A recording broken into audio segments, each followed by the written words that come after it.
This is a pan pastel of Neela.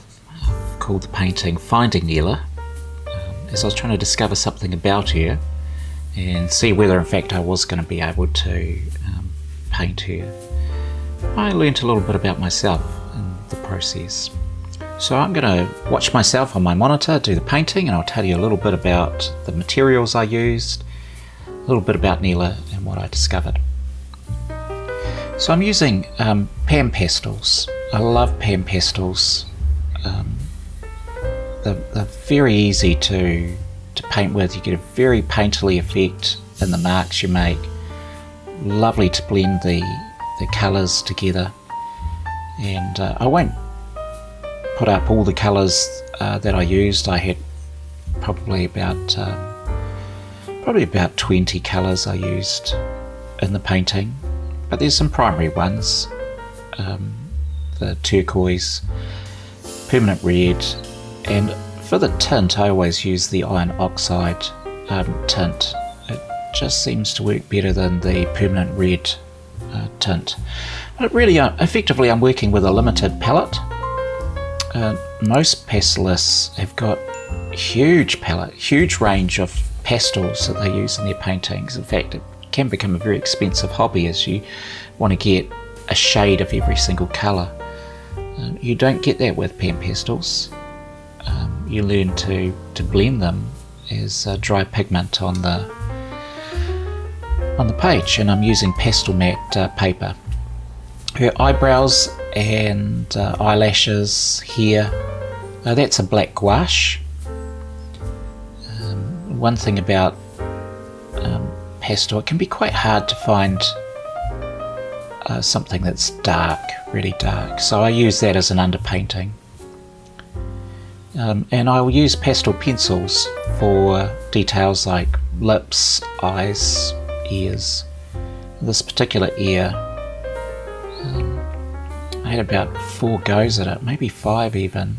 Just it didn't work because as you're painting, you're kind of focusing on shapes and colours and tones, values, and you've also got to be conscious though of the bigger picture.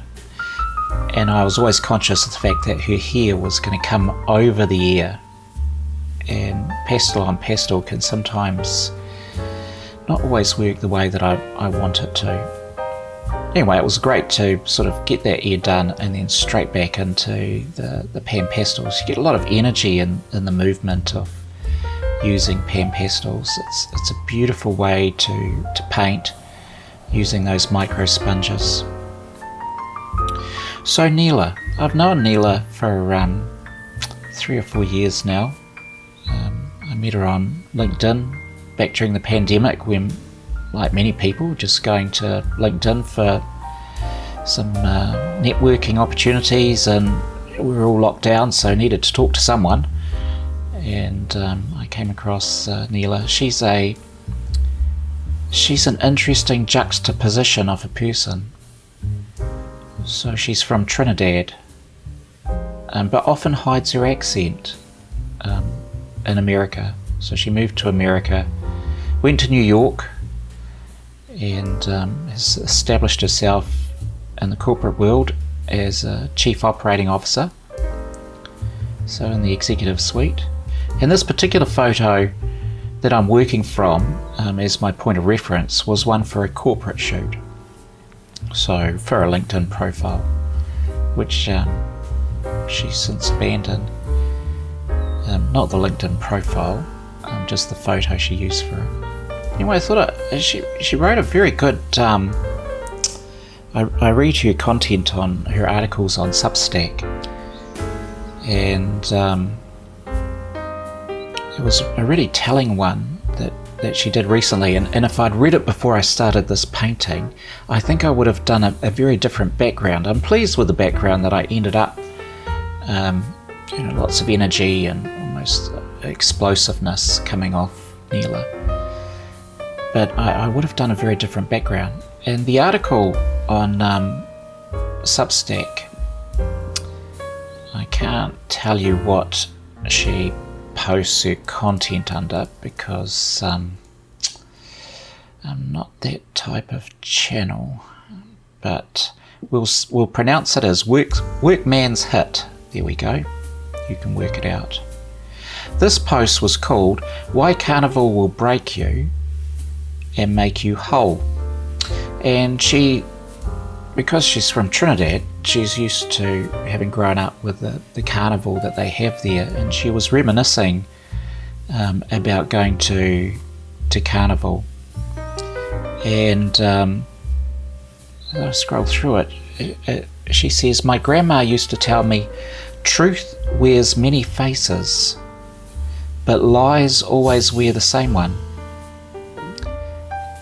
I think about that when I paint my face, becoming someone else to find myself again. Well, that ties in with me painting here. We like to think masks belong only to Carnival or Halloween, but the truth is we wear them everywhere. Nowhere is this more obvious than in the corporate world. The irony used to hit me the hardest on Monday mornings, struggling into a 3-piece suit in my Queen's apartment, transforming into corporate Neela. That version of me speaks in careful measured sentences during meetings, says garbage like circle back and touch base, and keeps her Trinidad accent locked away, unless I need to seem interesting at the holiday party. It's a bit sad. She doesn't dance down hallways, laugh too loud, or call out the microaggressions that float across conference tables like invisible paper planes. She makes herself smaller and neater until she fits into spaces never built to hold all of her. Corporate Neela is also a masquerade, but unlike my carnival self, she doesn't feel free. She feels like suffocating in sensible heels, drowning in still water, forgetting words to a song she's known forever. That's quite a powerful piece. It was a very good article, and as I was doing this painting, which really was my first attempt at trying to find the person behind Neela, I thought, well, if I was to do it again, goodness me, I'd give her those big carnival feathers. That's what I'd do. Big carnival feathers. And while still in her corporate outfit. And that would, I think that would be a nice juxtaposition for her. So, here we go, a little zoom in up there. I'm trying to find the skin tones. Her neck took me a while to get the right shades and shapes. For a while I had her collarbone just at the wrong angle, and once I adjusted that, it worked a lot better. I'm putting on what I call hero colours to make the painting pop. I'm not looking to replicate, do a reproduction of the photo. This is art. This is trying to find the energy within Neela. And there's my favourite sort of way of doing hair, using blue on black. In fact, I often use blues for my blacks, and for my whites when doing white hair as well, I'll use light blues.